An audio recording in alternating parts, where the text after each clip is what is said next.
오늘 말씀 호세아서를 보는데 이 호세아서는 구약 선지자 가운데 한 분인 호세아가 기록한 것입니다. 그래서 기록자 이름을 따서 호세아서라 그렇게 붙여졌죠. 그 뜻이 뭐냐 하면은 구원자라는 뜻을 가지고 있습니다. 그 히브리어에 그 구원자라는 걸 나타내는 말이 여호수아도 구원자라는 말 뜻입니다. 우리 신약에 와서 헬라어로 구원자를 나타내는 말이 뭐죠? 예수라는 뜻이에요. 자, 구원자를 나타내는 뜻이라는 걸 볼 수 있고요. 이 시대적인 배경은 이스라엘 나라가 북쪽 이스라엘, 남쪽 유다로 나눠져 있을 때 북쪽 이스라엘에서 활동했던 그런 선지자입니다. 그 시대 배경이 예로보암이라는 예로보암 2세가 다스릴 때예요. 그리고 그 동시대에 좀 활동했던 선지자들이 남쪽에서 활동했던 이사야, 또 예수님에 관한 많은 탄생 예언을 하고 있는 미가 선지자 같은 분들이 이 동시대에 남쪽 유다에서 활동했다 그렇게 알려져 있습니다. 이 북쪽 이스라엘 나라 예로보암 2세가 다스릴 때 이 예로보암 2세는 통치력이 아주 뛰어난 그런 왕이었습니다. 그래서 정치, 경제, 군사적으로, 외교적으로 상당히 안정을 누렸어요. 그 어느 시대보다도 부유했습니다. 그래서 많은 사람들이 하는 얘기가 솔로몬 시대에 버금간다. 솔로몬 시대에 누렸던 그 영광을 이 여로보암 2세 때 우리가 누리는구나 그렇게 말할 정도였습니다. 그래서 현실적으로는 외교, 국방이라든지 경제적으로는 상당히 부유하고 안정이 되었는데 그럼 영적으로 어떤 모습을 가졌는가 하면은 그 시대 사람들의 영적인 모습은 하나님을 떠나서 우상 숭배가 심했습니다. 하나님을 두려워하지 않는 거예요. 하나님을 하나님으로 여기지 않습니다.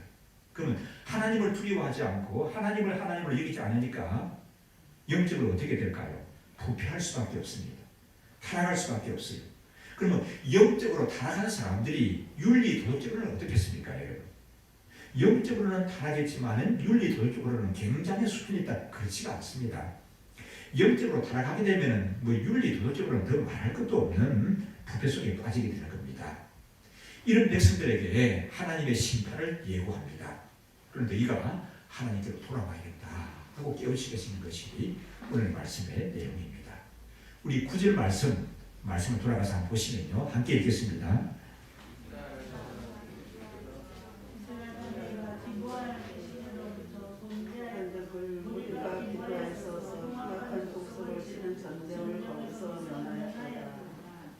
예, 그 보면은 좀 말씀이 이해하기 어려우실 것 같은데 좀 해석을 해드리면, 자, 이 기브아라는 지역이 북쪽 이스라엘 지역이 있어요. 이 사람들이 죄를 지었습니다. 그러니까 이스라엘 나라 사람들이 들고 일어난 거예요. 어떻게 이런 죄를 지을 수가 있나, 우리 민족이 우리들이 벌을 받아야 된다 해가지고 이스라엘 전체가 전쟁을 일으켜가지고 기브아 사람들을 응징을 했습니다. 어떻게 보면 이건 잘한 거거든요. 그 정의감이 충만해가지고 하나님의 그 공의로우심을 나타냈다 그렇게 볼 수 있는데, 문제는 뭐냐 하면은 나중에 두고 보니까 이 이스라엘 사람들이 기브아 사람들의 행한 것과 같은 꼭 같은 죄를 짓고 있다는 거예요. 이게 문제죠. 이 기브아 사람들을 책망하면서 기브아 사람들을 징계한다고 일어난 사람들이 거기까지는 괜찮았는데 나중에 보니까 기브아 사람들이 짓는 그 죄를, 동일한 죄를 짓고 있더라는 겁니다. 그렇기 때문에 너희들에게 심판이 임하게 된다 그렇게 말씀합니다. 그래서 10절의 말씀을 한번 보시면요. 함께 읽겠습니다.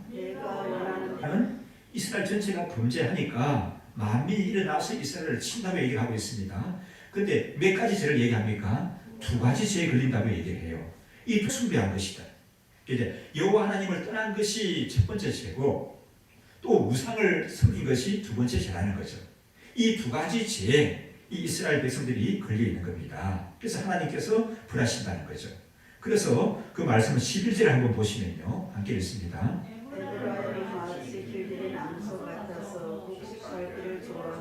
내가 그 아름다운 목에 멍에를 넣고 그의 위에 사람을 태우리니 유다가 밭을 갈고 야곱의 휘문을 내뜨리리라. 예, 말씀을 참 재미있게 표현을 했는데 이 농경 문화 속에 있는 사람들에게 이렇게 말합니다. 이때까지 이스라엘은 마치 뭐가 같았다는 거예요? 길들은 암소와 같아가지고 이 암소가 지금 굉장히 대우를 받고 있습니다. 최고의 대우를 받고 있어요. 어느 정도 대우를 받습니까? 곡식을 암소가 지금 어디에 있는 거예요? 곡식 마당에, 곡식을 타작하는 마당에서 뭘 먹어요? 곡식을 먹어요. 그리고 곡식을 지금지금 밟고 다닌다는 겁니다. 소 주제에 소가 뭘 해야 됩니까? 일해야 되지. 채찍에 맞아가면서 일해야 되는 거예요. 근데 이 암소는 얼마나 대우를 받는지 곡식 그냥 풀이 아니라 사람 먹을 곡식이 지천으로 막 타작마당에 널려져 있습니다. 쌓여 있습니다. 그걸 먹는 거예요. 그걸 밟고 다닌다는 겁니다. 그러니까 얼마나 이스라엘이 하나님 앞에 대우를 받았는지 모릅니다. 근데 하나님께서 이제 징계하시는데 어떻게 하시겠다는 겁니까? 그 소가 뭐 한다고요? 목에는 뭘 메운다고요? 목에는 멍에를 메우게 되고 등에는 누가 타요? 사람들이 타는 거예요. 그래 놓고는 뭘 해야 된다고요? 밭을 가야 된다. 밭을 가야 된다. 자, 여러분 이 타작마당에서 곡식을 먹으며 곡식을 지금 밟고 다니는 팔자 편한 소하고 암소하고 무거운 멍에를 목에 짊어지고 또 뭐 덩치 큰 사람을 이 등에다가 태우고 그 다음에 그 밭을 가는 그 소 신세하고 어떻습니까 여러분요? 굉장한 차이가 나는 거죠. 이건 뭘 말씀하는가 하면은 이스라엘이 여태까지 이렇게 편안하게 은혜를 누리며 복을 누리며 살았는데 이제는 이 외국 사람들이 쳐들어가가지고 그 포로가 돼가지고 끌려가게 될 것이고 마치 소가 일해야 되는 것과 같은 그런 종살이를 하게 될 것이다. 이런 사실을 가르쳐 주고 있습니다. 하나님께서는 이 호세아 선지자를 세우셔서 이스라엘의 영적인 상태를 진단하셨습니다. 진단하시는 거예요. 그리고 또 처방을 내리십니다. 자주 말씀드립니다만은 어떤 진단만 하면 안 됩니다. 뭘 해야 된다고요? 진단해서 뭐 처방만 해야 되는 거예요. 진단만 하게 되면 문제가 있어요. 우리에게도 우리 주변에도 그렇습니다. 문제만 자꾸 제기하면은 계속 싸움이 일어나고 멀어지게 되는 거예요. 좋은 얘기도 자꾸 하게 되면 듣기 싫어하거든요. 그래서 싸움이 일어나는 겁니다. 그럼 여러분 문제를 제기하면서 뭘 해야 됩니까? 처방을 해야 되는 거예요. 문제를 제기하면서 해결책을 제시해야 되는 거예요. 애들에게 자꾸 뭐라고 하게 되면은 처음에는 올바른 얘기는 맞는 말씀이거든요. 근데 그게 아이들도 그래요. 저도 하고 싶어요. 안 되는 걸 어떻게 하란 말입니까? 그러고 있는데 그 애한테 자꾸 몰아치게 되면은 이 아버지 어머니 부모의 관계가 자식 관계가 멀어질 겁니다. 그렇습니다. 그래서 우리가 진단만 자꾸 하게 되면은 이건 좋지 않은 영향을 나타낼 수도 있습니다. 진단에는 반드시 뭐가 따라야 된다? 처방이 따라야 된다 말입니다. 이것이 문제인데 요렇게 하면 되지 않겠습니까? 요렇게 하면 된다. 이렇게 일러줘야 사람이 고친단 말입니다. 변화가 있는 거죠. 감사하게 받아들이게 되는 거죠. 그래도 우리 하나님은 어떤 분이십니까? 진단하시는 것뿐만 아니라 반드시 뭐 하시는 분이시죠? 처방하시는 하나님이십니다. 그럼 하나님한테 말씀을 안 받고 지 생각을 얘기하는 거야 가가지고 사람들은 복 받을 거라고 막 엉터리 복도 허락해 주니까 사람들이 우선 듣기 좋거든요. 거기에 막 쏠려 있었습니다. 이 엉터리 거짓 선지자예요. 하나님이 말씀하지 않았는데 제가 사역하는 거예요. 진짜 선지자는 뭐냐 하면은 심판의 말씀이든지 사방의 말씀이든지 무슨 말씀이든지 간에 하나님께 그 말씀을 받아서 전하는 사람이 진짜 선지자예요. 그럼 호시아는 어떤 선지자입니까? 진단뿐만 아니라 처방도 내어놓으시는 겁니다. 그 처방이 어떻죠? 12절의 말씀 함께 한번 읽으시면 좋겠습니다. 너희가 자기를 위하여 의를 심고 긍휼을 거두라. 지금이 곧 여호와를 찾을 때니 너희 묵은 땅을 기평하라. 마침내 여호와께서 임하사 불의 빛으로 너희에게 내리시리라. 예, 앞서 문제들을 지적하신 호시아 선지자를 통해서 하나님이 처방을 주시는데 그 12절이거든요. 좀 쉬운 말 성경 그 표준 세번역이라고 하는 성경에 보면 이렇게 되어 있습니다. 정의를 뿌리고 사랑의 열매를 거두어라. 지금은 너희가 주를 찾을 때이다. 묵은 땅을 갈아 엎으라. 나 주가 너희에게 가서 정의를 빛처럼 내려주겠다. 이렇게 말씀합니다. 정의를 뿌리 찾을 때이다. 묵은 땅을 갈아 엎으라. 빛처럼 내려주겠다. 그렇게 말씀합니다. 이것은 우리 네 가지를 좀 분석해 볼 수가 있는데 첫 번째 처방은 뭐냐 하면은 뭘죠? 뭘 심고 뭘 거두라고요? 의를 심고 긍휼을 거두라. 예, 을을 심고 긍휼을 거두라. 이 말이 무슨 말인가 하면은 을을 뿌리고 을을 심으면은 사랑의 열매를 가득 거두게 된다. 그런 말씀입니다. 자, 우리가 을을 행하게 되면은 하나님께서는 우리를 통해서 사랑의 열매를 많이 거두신다는 겁니다. 사랑의 열매를 가득 채워주시겠다는 겁니다. 이게 하나님의 법칙이죠. 또 자연 법칙이기도 하죠. 여러분, 무엇이든지 심는 대로 뭐합니까? 거두는 것. 이게 하나님의 법칙입니다. 그래서 우리가 갈라디아서 6장에 보면 7절의 말씀이 나오죠. 한번 보실까요? 갈라디아 6장 7절의 말씀 한 개 읽습니다. 스스로 속이지 말라. 하나님은 만물이 여김을 받지 아니하시나니 사람이 무엇으로 하나님의 원리이고 또 자연의 법칙도 그렇죠. 심은 대로 거두는 것입니다. 그래서 이어서 주어지는 말씀 8절에 우리가 뭘 심어야 되는지 말씀합니다. 한 개 읽습니다. 자기의 육체를 위하여 심는 자는 육체로부터 썩어진 것을 거두고 성령을 위하여 심는 자는 성령으로부터 영생을 거두리라. 아멘이십니까? 썩어질 것을 심으면 썩어질 것을 거치기고 또 영적인 원리이기도 하죠. 하나님 앞에서는 더욱더 심는 대로 거둔다고 생각됩니다. 우리가 하나님의 사람으로서 많이 섬길 때 때로는 아무런 보람도 없고 열매도 없는 것 같아요. 교회가 나한테 그럴 수가 있나? 목장에서 섬길도 그럴 수가 있습니다. 아무개에게 내가 참 어떻게 하는지 세례받게 하려고 그러고 교회 나오게 하려고 그랬는데 그 사람이 나한테 그렇게 서운할 수가 있단 말인가? 서운한 마음 가질 수가 있어요. 그런데 우리가 낙심하지 않을 것은 무엇대로 뭐 한다고요? 하나님의 때가 되면은 하나님께서는 꼭 보상하고 채워주십니다. 보상하고 채워주는데 어떻게 채워주는가 하면은 내가 생각한 것보다도 내가 상상한 것보다도 내가 원했던 것보다도 더 귀하고 넘치게 채워주시는 하나님의 은혜로 함께 하시는 줄 믿습니다. 그래서 저는 죄송합니다만 그렇게 오래 살지는 않았지만 지금까지 살아오면서 또 목회자로 생활하면서 깨달은 게 있습니다. 하나님의 일은 공짜가 없구나. 하나님의 일은 공짜가 없습니다. 여러분 아멘이십니까? 공짜가 없어요. 제가 목회를 하면서 믿음 생활하면서 이제 사람들 느끼신 게 그렇습니다. 공짜가 없어요. 나는 조금 심었는데 하나님께서 훨씬 내 삶은 그런 것을 경험한 삶입니다. 그런 경험 속에서 살아왔습니다. 내가 심은 것보다 훨씬 많은 것을 주님은 그들이 하시더라고요. 그래서 여러분 한번 따라합시다. 하나님의 사역은 공짜가 없습니다. 하나님의 사역은 공짜가 없습니다. 뭐 이렇게 여러분 교회에서 뭐 수고하고 악기를 다루고 찬양팀으로 봉사하는 것까지도 공짜가 없어요. 난 아직 받은 거 없는데요. 그러실지 모르지만 하나님의 때가 되면 다 놀랍게 채워주시는 하나님이십니다. 그래서 제가 좋아하는 시편의 말씀을 인용하고 싶은데요. 시편 37편 25절 26절에 이런 말씀이 있습니다. 함께 한번 읽어보실까요? 내가 어려서부터 늙기까지 의인이 버림을 당하거나 그 자손이 글씨감을 보지 못하였도다. 저는 종일토록 은혜를 베풀고 구워주니 그 자손이 복을 받는도다. 다윗이 기록한 거거든요. 다윗이 어떤 삶을 살았습니까? 참 눈물 나는 삶을 살았습니다. 집에서 살지 못하고요. 그것도 남이 아니라 장인이 죽이려고 쫓아다니니까 이 이슬 맞아가면서 자기도 하고요. 동굴 속에서 배를 굶주려가지고 먹으셔서 배고파 보기도 하고요. 그렇게 전쟁터에 가서 죽을 뻔한 고비를 겪기도 하고요. 그뿐 아닙니까?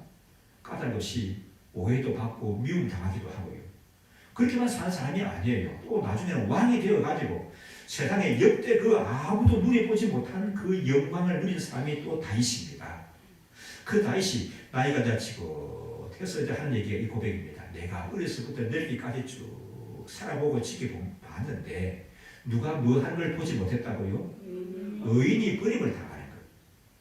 하나님께 속한 사람이 버림을 당하는 걸 보지 못했고 또 그 다음에 먼 경우를 보지 못했다고요?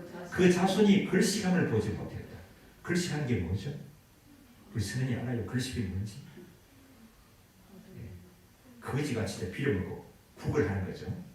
의인의 자손들이 남에게 도움의 손길을 내밀어야만 먹고 사는 그런 경우를 보지 못했다는 거예요. 그러니까 여러분 의인이 복을 받고 그 자손들이 복을 받는다는 거죠.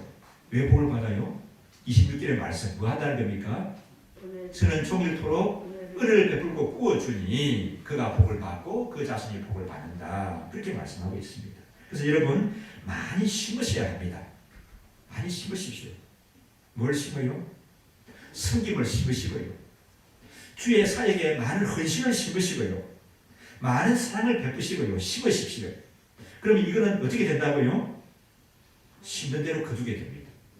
하나님께서 풍성하게 열매 맺게 하시는 줄 믿습니다. 그래서 여러분 그 심는 대로 거둔다는 사실을 아시고 많은 것을 심는 그런 저희들 되셔야 할 줄 믿습니다. 두 번째 처방은 뭡니까? 지금 뭐 하라고요? 지금 여호와를 찾으라는 거예요. 두 번째 처방은 지금 여호와를 찾으라. 지금이 곧 여호와를 찾을 때니. 지금 여호와를 찾을 때라고 말하고 있습니다. 그래서 우리 하나님을 찾고 하나님께 나오는 거 자꾸 미루시면 안 돼요, 여러분. 어떤 일을 우리가 하나님 앞에 서원을 하고 그걸 감당하는 데 있어서도 자꾸 미루시면 안 됩니다. 언제 하라는 겁니까, 여러분? 지금 하라는 거예요, 지금. 우리가 회개하고 주께로 돌아오는 것도 자꾸 핑계를 대고 미루시면 안 돼요. 언제 하라는 겁니까? 지금 하라는 겁니다, 지금. 예수님을 구세주로 믿지 않는 사람에게 그 사람에게 복음을 전하는 것도 여러분 자꾸 미루시고 늦추면 안 되는 거예요. 언제 하라는 겁니까? 지금 하라는 겁니다, 지금. 왜 지금 하라고 말씀하고 있습니까? 왜 지금 하라고 말씀할까요? 내일은 내 것이 아니기 때문에. 내일을 모르기 때문에 그렇습니다. 아무도 여러분 내일 일을 알지를 못합니다. 사람이 많은 것을 계획한다 할지라도 일의 성사는 여호와 하나님께 달려있다고 말씀하고 있죠. 그래서 야고보 4장에 말씀합니다. 야고보 4장 13절 14절 함께 우리 읽겠습니다. 말하기를 오늘이나 내일이나 우리가 아무 도시에 가서 거기서 1년을 유하며 장사여 일을 보리라 하는 자들아 내일을 너희가 알지 못하는도다. 너희 생명이 무엇이며 너희는 잠깐 보이다가 없어지는 알겠느라. 그렇게 말했습니다. 유대인들이 이 말씀이 야고보서가 기록될 그 당시에 돈, 재산 많은 걸로 유명했습니다. 이 사람들이 이렇게 말하는 거예요. 내가 장사 미천 한번 마련해가지고 시중에 한 바퀴만 쫙 돌고 오게 되면 평생 먹고 살 걸 내가 벌 수가 있어. 그렇게 큰 소리 치는 거예요. 그런 사람들에게 또 실제적으로 유대인들도 그런 일이 많이 있었습니다. 그 이제 유대인들이 가게 되면은 그 주중에서 막 투자한다고 말입니다. 유대인 요즘 같으면 유대인들을 환영합니다는 프랭카드 붙여놓고 막 비자 내주고 이렇게 뭐 필요한 사람들 통역 붙여주고 뭐 이렇게 또 그 마을에 뭡니까 마을에 원님이 나와서 도지사가 나와가지고 다 안내해주고 하는 뭐 그런 일들이 많았죠. 이렇게 그 유대인들이 내가 미션 가지고 지중에 한 바퀴만 돌면 평생 먹을 걸 내가 다 마련할 수가 있어. 큰 소리 치는 겁니다. 거기에 대해서 뭐라고 말씀합니까? 내가 뭘 알지 못한다? 내일 일을 알지 못한다.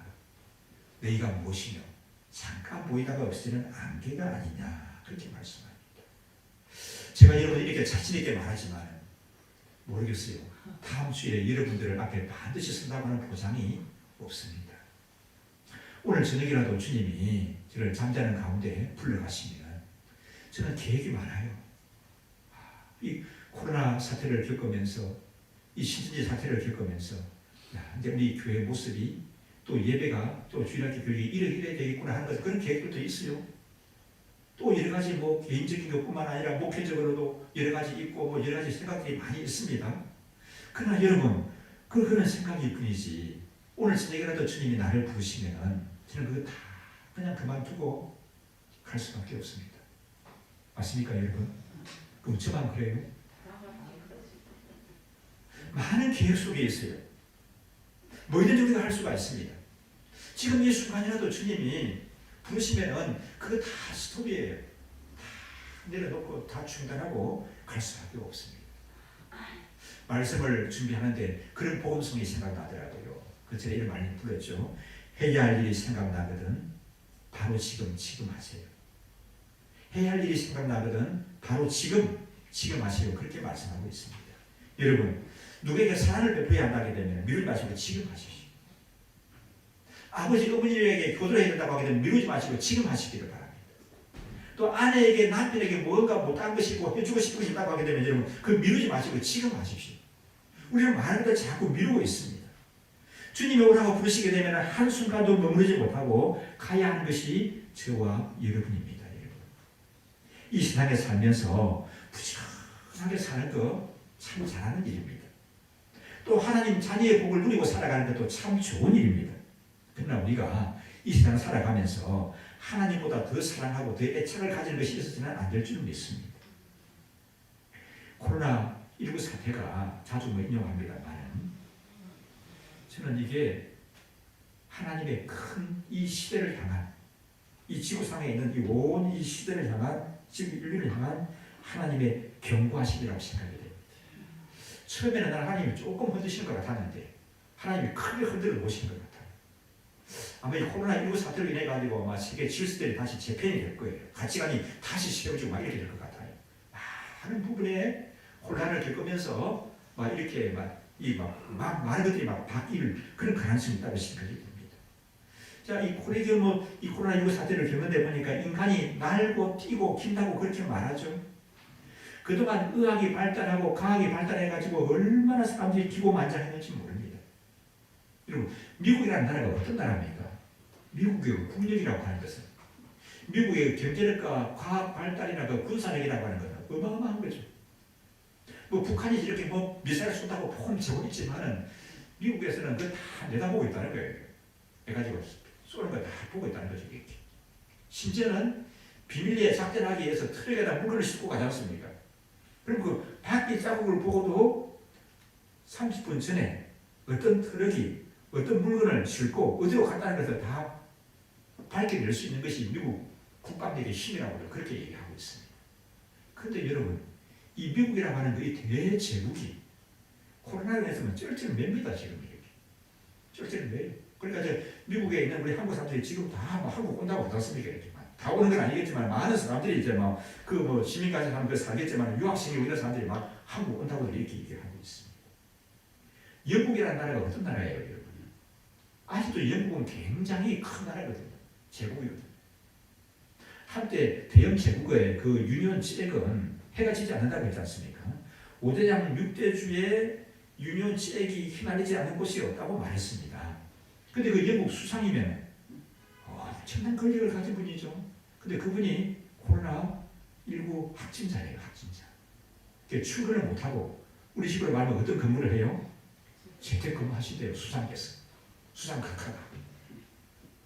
여러분 북한의 김정은이라든지 이런 사람이나 또 일본의 아베나 이 중국에 있는 시진핑 같은 사람들은 얼마나 힘이 있는 권력을 가진 사람들입니까? 이 눈에 보이지도 않는 조그마한 바이러스는 어쩌지를 못하는 거예요, 이렇게 다. 어쩌지를 못합니다. 그 어느 시대보다도 풍요롭게 살면서도 사람들이 너무 그동안 표만하고 자만에 빠졌거든요. 하나님이 보여주십니다. 뭘 보여주십니까? 그게 하나님이 아니야. 그게 하나님이 아니야. 그 속에서도 너희들은 풍요로움을 누리면서도 과학, 의학, 문화의 첨단 여러 가지 혜택을 누리면서도 너희들이 분명히 알아야 할 것은 그 속에 누가 계시다는 거예요? 하나님이 계시다는 걸 알아야 돼. 그걸 하나님이 말씀하고 계시는 거예요. 그걸 모르고 사니까. 그 말씀 우리 시편의 말씀이죠. 46편 10절의 말씀 한번 보실까요?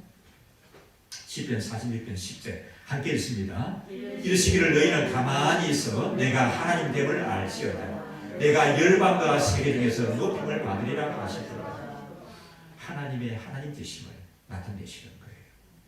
우리가 일부 예배 때 부를 때 찬양인데 내가 주인 삶을 모든 것 내려놓는 거예요. 여러분 죄송합니다만 저 자신도 이렇게 말한 저 자신도 그렇습니다. 주인으로 여기는 것들이 많이 있어요, 여러분. 애착을 가지는 것들이 너무 많이 있습니다. 근데 우리는 분명히 알아야 할 것은 그게 뭐예요? 내가 그 사랑할 대상이고 내가 섬겨할 대상이고 참 귀한 것이지만은 내가 참 소중히 여겨야 하지만은 그게 뭐는 아니에요? 주인은 아니에요, 주인은. 주인은 누구십니까, 여러분요? 우리 하나님이십니다. 정말 아내가 사랑스럽고 우리 아들들이 좋고 며느리도 좋고 손주도 좋습니다만은 내 사랑의 대상을 이제 그분들이 나는 주인이 아니에요. 내 주인이 아닙니다. 우리 사업체가 귀하고 우리가 목적을 삼고 살아가는 그 일터가 귀하고 학문의 현장이 참 귀하지만은 그것이 여러분 주인은 아니에요. 맞습니까, 여러분요? 그런 것들을 주인 삶은 것들을 내려놔야 하는 겁니다. 내려놔야 하는 거예요. 그래서 호세아 선지자를 통해서 주께서 말씀하십니다. 지금이 여호와를 찾을 때, 지금이 여호와를 찾을 때다. 지금 여호와께로 돌아가야 한다. 그렇게 말씀하고 있습니다. 사랑하는 여러분, 우리가 주인 삼고 있는 거 많이 있지 않습니까? 언제 내려놓으실래요? 나는 해갑이 지나면 내려놓겠다. 또 대학교 입학하게 되면 내려놓겠다. 또 내 재산을 얼마 동안 모을 때까지는 내가 좀 이렇게 가야지. 그러실지 모르겠습니다. 그러나 여러분, 언제 다 해야 된다고요? 지금 하십시오. 지금 해결하십시오. 언제 주님께로 나아가야 된다고요? 지금 나아가야 합니다. 언제 주님을 찾아야 된다고요? 지금 찾아야 할 때인 줄 믿습니다. 고린도후서 6장 2절에 말씀합니다. 함께 읽으십니다.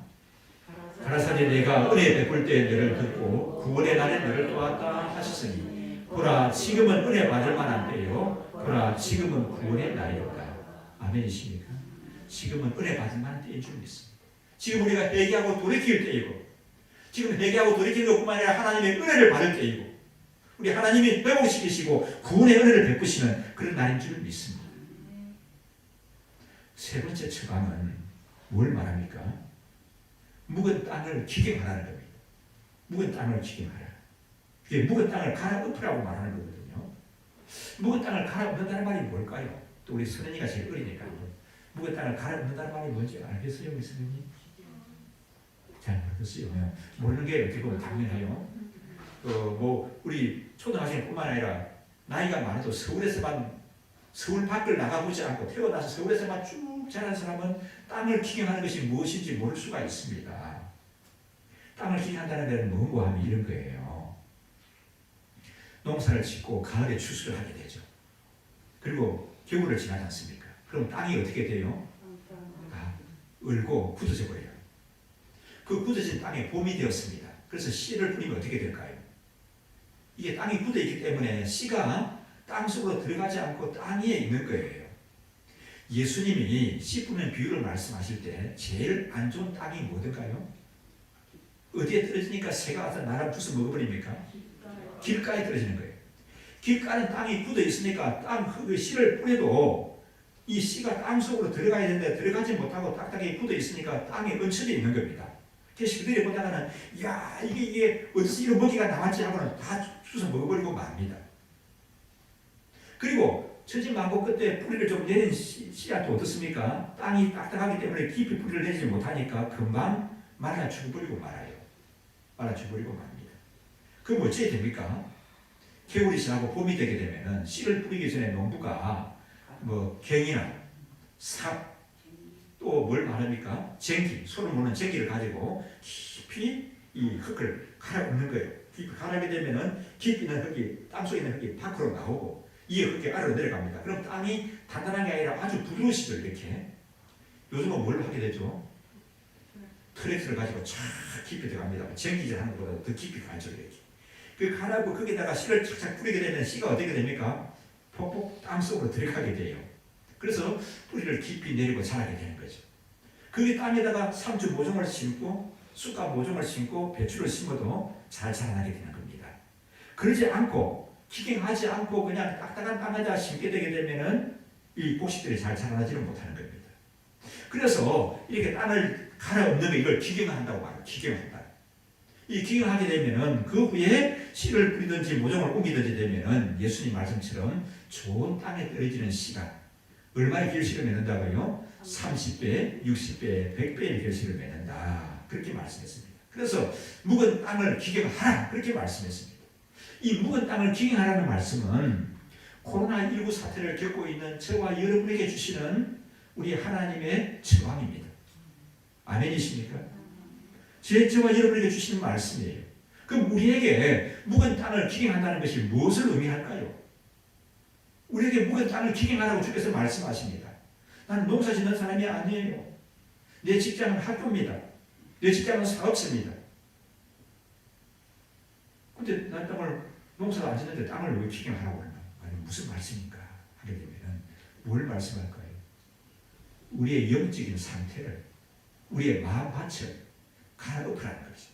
갈아서 엎어야 된다고 말하고 있습니다. 그럼 우리가 기경한다는 것이 뭐냐 하게 되면은 우리에게 있어서 묵은 땅을 기경하는 게 어떤 것이냐 하면은 우리 박윤철 목사님 주석 성경에 보니까 두 가지로 말씀을 합니다. 첫째로는 모든 부패한 사상과 행실을 고치는 거라는 거죠. 우리 부패한 사상, 부패한 생각, 그 행실을 고치는 거라고 말씀합니다. 오늘날 많은 사람들이 잘못하는 것은 여러분 뭐가 잘못돼서 잘못하는 거죠? 그 생각이 잘못돼서 잘못하는 겁니다. 사상이 잘못돼서 잘못하는 거예요. 와, 여러분 나쁜 사상을 가지게 되면 참 무섭습니다. 우리나라가 북한과 우리가 한민족이잖아요. 그렇죠? 한민족인데 무섭게 전쟁을 했습니다. 6.25 전쟁. 얼마나 비참하게 서로 싸웠는지 몰라요. 그게 뭔 차이입니까? 이거 무슨 차이죠? 사상의 차이예요. 사상의 차이. 와, 세상이 무섭습니다. 6.25 때 붙잡혀 가지고 있어가지고 감옥에 있는 사람들이 그 전에 일이 있지 않습니까? 우리 자유 대한민국을 보면서도 생각을 안 바꾸는 거예요. 그래서 그런 사람들을 가리켜서 비전향 장기수 그런 말도 했지 않습니까? 사람의 사랑이 참 무서운 겁니다. 좀 한 10년 정도 된 것 같습니다만은 뉴스 보도에 신문에 그런 얘기가 있었습니다. 필리핀 어느 밀림 속에 동굴이 있는데 그 속에 아주 이 짐승 같은 사람이 나타났다. 수염을 안기를 가지고 수염이 이렇게 무릎까지 내려오는 사람이 있어요. 털이 이렇게 막 나고요. 이 사람인지 짐승인지 구분하기 어려워. 그 동굴 속에서 사는 겁니다. 붙잡아요. 알아보니까 이게 누군가 하면은 일본 군인이야. 2차 전쟁 때 일본 군인인데 아직도 일본이 망했다는 걸 모르는 거예요. 그 일본 제국주의 그 사상의 그 물들을 가지고 그 사상, 그 동굴 속에서 그렇게 살고 있더라는 거예요. 이 사상이라는 것이 참 무섭고 사상을 바꾼다는 것이 어렵습니다. 그래서 요즘 사람들이 자주 접하는 것이 뭔가 하는 것이 참 중요해요. 요즘 우리 뉴스라든지 SNS에 이런 데 다 보게 되면은 코로나19가 제일 많이 나오는데 또 며칠 사이에 많이 나오는 단어가 뭡니까? N방, 박사방 이런 거 막 나오잖아요. 그 N방, 박사방이라는 게 뭔지 저는 정확히 잘 모르겠어요. 좀 이해하기도 좀 쉽지가 않아요. 저는 이렇게 누가 또 설명하는데 들어봐도 잘 모르겠어요. 근데 분명한 건 그게 굉장히 나쁘다는 건 분명한 것 같습니다. 그렇죠? 왜 나쁜가? 우리는 요즘 직접 민주주의가 꽃이 피어가지고 웬만한 문제들을 청와대에 청원을 합니다. 청원하는데 순식간에 N번 방에 속한 사람들, 그런 사람들을 그 운영하는 사람들이나 심지어는 돈을 주고 거기에 가입하는 사람들을 버려야 된다고 청원하는 사람이 얼마나 된다고 말하죠? 600만 명이 넘어요. 600만 명이. 여러분 청와대 청와방에 한번 들어가 보신 적 있어요? 안 들어가 보셨죠? 그런데 그 들어간 사람들이 600만 명이 넘는데 600만 명이면 여러분 엄청난 숫자 아닙니까? 그러니까 600만 명의 사람들이 그 나쁜 놈들을 버려야 된단 말이에요. 엄벌에 쳐야 된단 말이에요. 그걸 가지고 돈벌이 한 사람들 뿐만 아니라 돈을 주고 그런데 가입한 사람들 용서할 수가 없다. 신상을 다 공개해라. 이렇게 나오는 거예요. 그런데 여러분 보십시다. 그 주범이 진짜 주범인지 모르겠어요. 주범이라는 친구가 나오더라고. 마스크 쓰고 이렇게 뉴스에 보니까 25살 넘는 애라고 하는데 진짜 애들구만요. 보니까 그렇게 악해 보이지가 않아요. 애가. 사람들이 그렇게 분노할 일을 악한 일을 하는 사람들이 여러분 보면 굉장히 그런 사람들은 생김새가 불악해가지고 눈빛도 이상하고 머리가 뿔도 나고 말도 굉장히 거칠고 하고 그런데 그렇지가 않아요. 여러분. 아주 평범하고 겉보기에는 선량해 보이는데 그럴 수가 있습니다. 그럼 왜 그럴까요, 여러분? 왜 그럴까요? 자주 접하는 게 뭡니까? 인터넷이나 스마트폰을 가지고 자주 접하는 것이 자꾸 그래 좋지 않은 그런 것들을 접하게 됩니다. 좋지 않은 걸 자꾸 접하다 보니까 어떻습니까? 빠져드는 거예요. 우리는 내가 원하지 않은 사이에 수많은 정보들, 나쁜 사상을 가진 그런 것들이 내 눈을 통해서 막 들어와요. 내 귀를 통해서 막 들어와요. 그런 것들 자꾸 이렇게 가까이 하다 보면 나도 모르게 그만 거기에 빠져들어가게 되는 거예요. 죄의식도 없습니다. 나쁜지도 몰라요. 이게 뭐가 나빠? 다 그러는데 그런 식으로 빠져들게 되어지는 겁니다. 그게 이제 나중에 그런 것이 우리를 공격하게 되고 그게 사로잡히게 되는 거거든요. 그럼 어찌해야 됩니까, 여러분? 어찌해야 됩니까? 세상이 그러니까 막 별 수 없이 그런데 공격받고 지배당하면서 살아갈 수밖에 없습니까? 하나님의 자녀들은 그렇게 하면 안 되는 겁니다. 그래서 오늘 말씀이 우리 심령을 기경하라고 말하고 있는 겁니다. 우리는 그러면 좋은 사상을 가져야 되는 거예요. 좋은 생각을 가져야 됩니다. 좋은 사상을 가지고 좋은 생각을 가지려면 어떻게 해야 됩니까, 여러분? 하나님 말씀을 가까이 하십시오. 하나님 말씀이 자꾸 내 생각 속에 채워지고, 하나님 말씀이 자꾸 내 사상 속에 채워져야 하는 겁니다. 그래서 이게 어릴 때부터도 항상 우리가 자꾸 말씀을 듣고, 그래서 우리 생각 속에, 사상 속에 하나님 말씀이 채워지게 되게 되면은 나쁜 생각, 나쁜 사상이 비집고 들어올 틈을 가지지 못하는 거예요.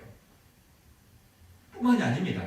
이미 그런 나쁜 사상, 나쁜 생각이 들어왔다 할지라도 그런 하나님 말씀으로 자꾸 채우게 되면은 그 나쁜 생각, 나쁜 사상이 자꾸 떠나가게 되고 좋은 생각, 좋은 사상을 가지는 줄 믿습니다.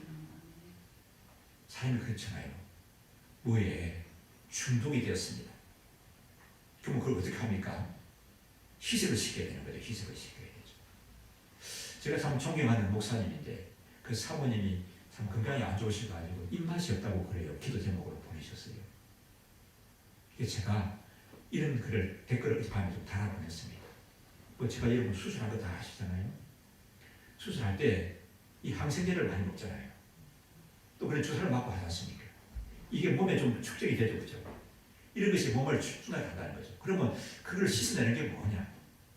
어릴 때부터 들은 게 뭐냐면 그런 얘기를 들었습니다. 보그라는 거 있죠. 보그. 보그가 짐승입니까? 생선입니까? 다 아시죠? 그 생선인데 그 보그를 요리하게 되면 어려운데 요즘은 가라시장에 가도 다 손질한 게 있더라고요. 그 보그국을 좀 많이 끓여 먹었습니다. 그래서 좀 먹기도 시원해요. 내 느낌이 이런 거예요. 아, 내 몸에 남은 이런 항생제나 이런 것들이 다 씻게 돼가는 그런 느낌이 들어요. 이렇게. 그래서 저는 그 사모님도 이렇게 하시면 어떨까? 자꾸 항생제를 자꾸 맞으시고 그러니까 그러는데 항암주사를 맞으시면 그게 힘드신 건데 이 보고국을 뭐 좀 끓여가지고 좀 이렇게 복지를 잡수시면은 그 희석이 되고 쉽게 내려가지 않겠나. 뭐 그래서 제가 저는 극히 개인적인 생각이고 뭐 의학적인 근거를 가진 건 아닙니다만은 한번 실행해 보십시오 하고 보내드렸습니다. 그건 하실지 안 하실지 모르겠지만 그래요. 여러분 우리가 그 중독된 거 그 나쁜 걸 그렇게 씻게 되지 않습니까? 나쁜 세상, 나쁜 사상이나 나쁜 생각은 뭘로 씻어내는 거라고요? 하나님 말씀을 자꾸 가까이 하게 되면 나쁜 사상이 떠나가게 됩니다. 나쁜 생각이 떠나가게 되는 거예요. 중독도 치유가 되십니다. 이 중독이라는 게 내가 어떻게 할 수가 없어요. 그 사로잡혀 있는 거거든요. 하나님 말씀이 자꾸 들어가게 되면 그 중독된 걸 희석을 시키는 거예요.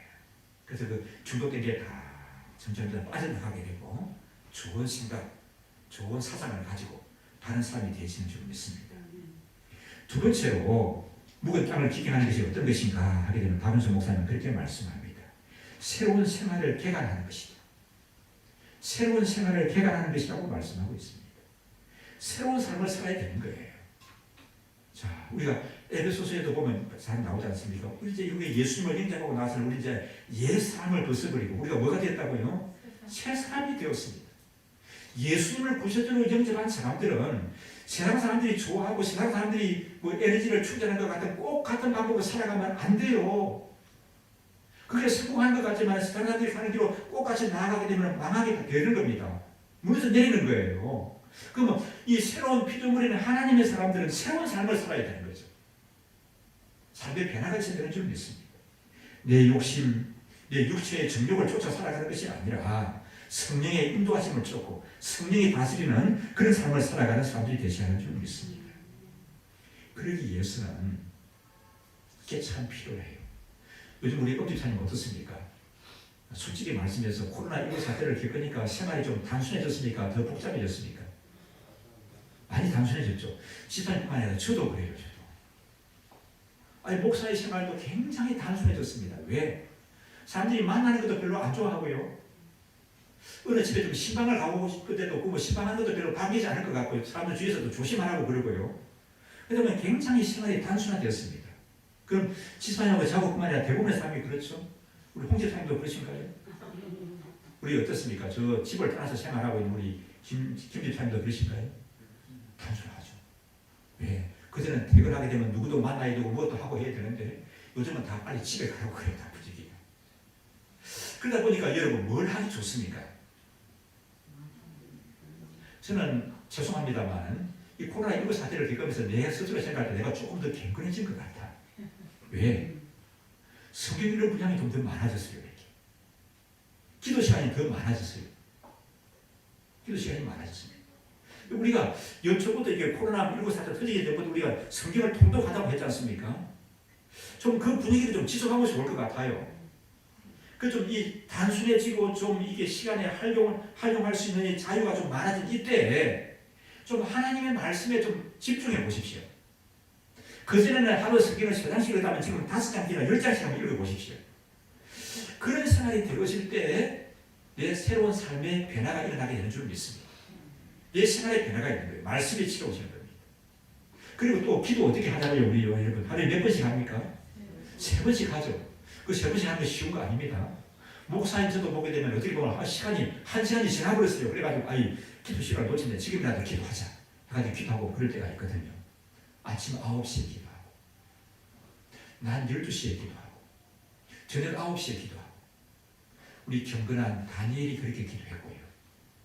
우리 믿음의 조상들이 그렇게 기도했지 않습니까? 사도행전에 보면 베드로와 요한이 제9시 기도 시간에 성전에 기도하러 올라갔다고 말씀하고 있지 않습니까? 평상시는 너무 복잡해서 그렇지 못한다 할지라도 이 코로나19 사태를 겪으면서 좀 하나님께 집중을 하자. 그러면서 기도하는 거 하루 3번씩 기도하는 거 여러분 이거 무시하지 마세요. 이거 굉장한 겁니다. 하루에 뭐 2분이 됐든 3분이 됐든 하루에 3번씩 기도하는 이 시간이 쌓여지게 될 때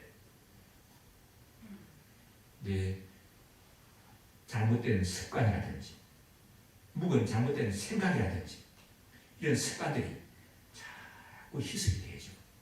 좋은 생각, 좋은 사상, 하나님 주시는 아름다운 은혜로 새로워지고 치료지는 그런 역사가 있게 될 줄 믿습니다. 그리고 또 한 가지 여러분에게 좀 강조하고 싶은 것은 이 목장 모임이 참 좋은 것인데 지금 식사를 마음대로 잘 못하니까 대면하는 게 어려우니까 목장 모임도 잘 못 모이시지 않습니까? 그럼 이제 이게 주일 오후는 주일 저녁은 여러분 가족 목장을 가지십시오. 가족 목장이 참 은혜가 있습니다. 우리 집에 아들이 오고 며느리가 오고 손주가 왔습니다. 우리 집 식구 세다고 6명이 모여가지고 목장을 했는데 참 은혜가 있습니다. 오늘 저녁에도 또 걔들이 오면 목장 모임 하시려고 합니다. 다른 날은 몰라도 부부 좀 많은 사람은 부부 기도하고 하시면 돼요. 어떻게 하시면 된다고요? 오늘 칼럼에 실었습니다. 여러분. 지난번에도 실었고요. 우리 목장 아저씨 이렇게 하시면 돼요. 그러면 진지한 나눔이 있게 되고 그 가운데 성령의 어루마지심이 있게 되고 또 합심해서 기도하는 가운데 성령의 역사심을 경험하는 그런 아름다운 역사들을 나타나시게 될 줄 믿습니다.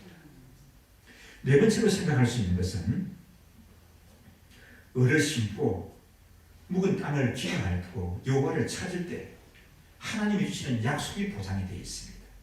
우리 12절 말씀 다시 한번 읽으실까요? 함께 읽습니다. 지금 곧 여호와를 찾을 때니 너희 묵은 땅을 기경하라. 마침내 여호와께서의 말씀 의를 빛처럼 너희에게 내리시리라. 예, 그 보시면은 을을 심고 묵은 땅을 기경하고 여호와를 찾게 되면은 마침내 누가 오시는 거예요? 여호와께서 오시사 공의를 빛처럼 너희에게 내리실 것이다. 그렇게 말씀했습니다.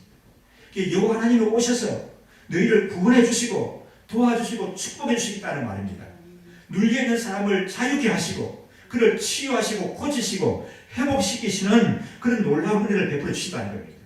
또 어떤 죄짐에 눌려 있는 사람을 용서하시고 하나님의 은혜의 새로움을 가득 채워주시겠다. 가득 채워주시겠다. 그렇게 말씀합니다. 그 표현을 공의를 빛처럼 너에게 내릴 것이다. 그렇게 약속하셨습니다.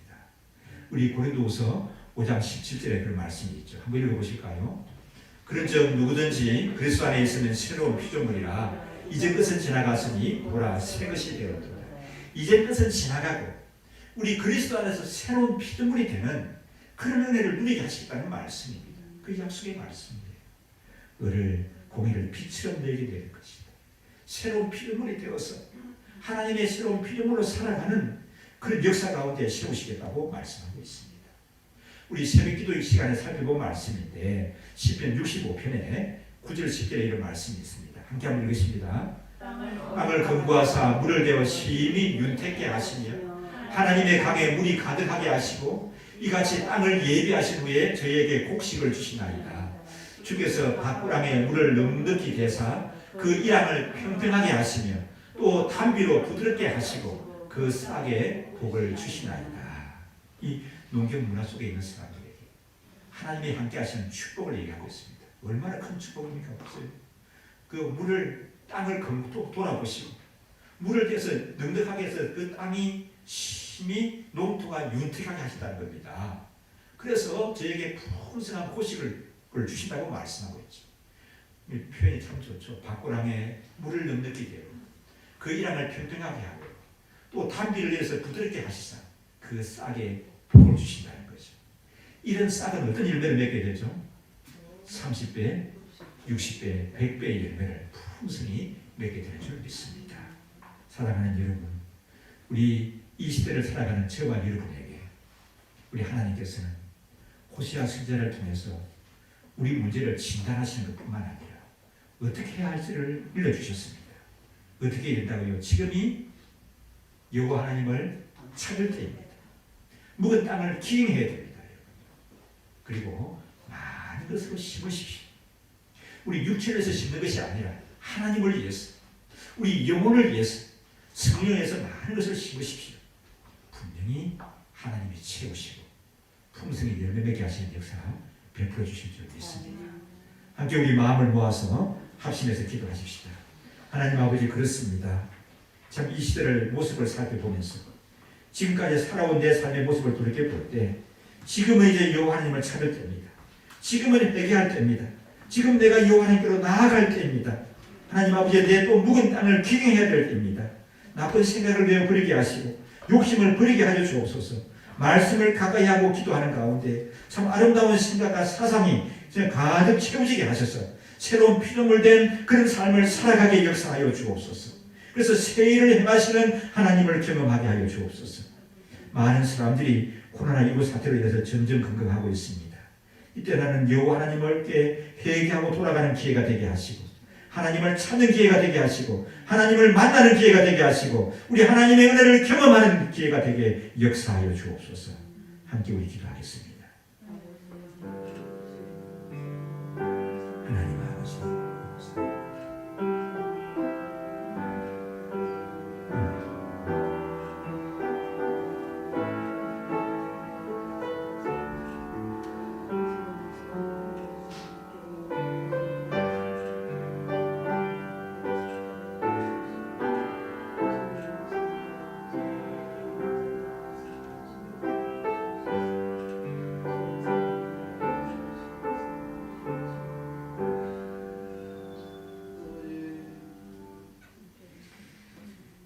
하나님 아버지, 온 세계가 참 혼란과 또 두려움과 우울함 가운데 있습니다.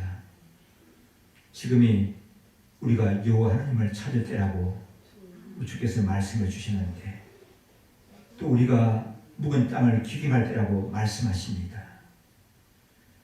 우리 썩어질 육신을 위해서가 아니라 의를 심을 때라고 말씀하십니다. 여호와 하나님을 찾고 하나님을 만나는 그런 저희들 되게 하여 주옵소서. 그래서 하나님 아버지, 우리의 나쁜 사상이나 나쁜 생각들이 물러가게 하시고 우리 하나님이 채우시는 그런 사상과 생각으로 가득하게 하여 주옵시고 새로운 피조물이 되게 하시며 새로운 피조물 된 그런 삶을 살아가는 신명들이 되게 역사하여 주시옵소서. 묵은 땅을 기경할 때 주께서 채우시는 그 아름다운 은혜의 약속들을 풍성히 누린다고 약속하시는데 우리 삶 속에 그런 변화가 일어나는 은혜가 있게 도와주시옵기를 원합니다. 하나님의 자녀라고 하면서도 우리가 주인으로 삼는 것들이 너무 많이 있었습니다.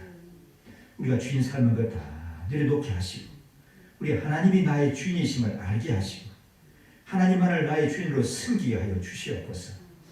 그리고 하나님을 찾고 돌이키고 또 묵은 땅을 기경하는 그런 신명들 되어지게 역사하여 주시옵소서. 감사드리옵고 예수님 이름으로 기도드리옵나이다. 아멘.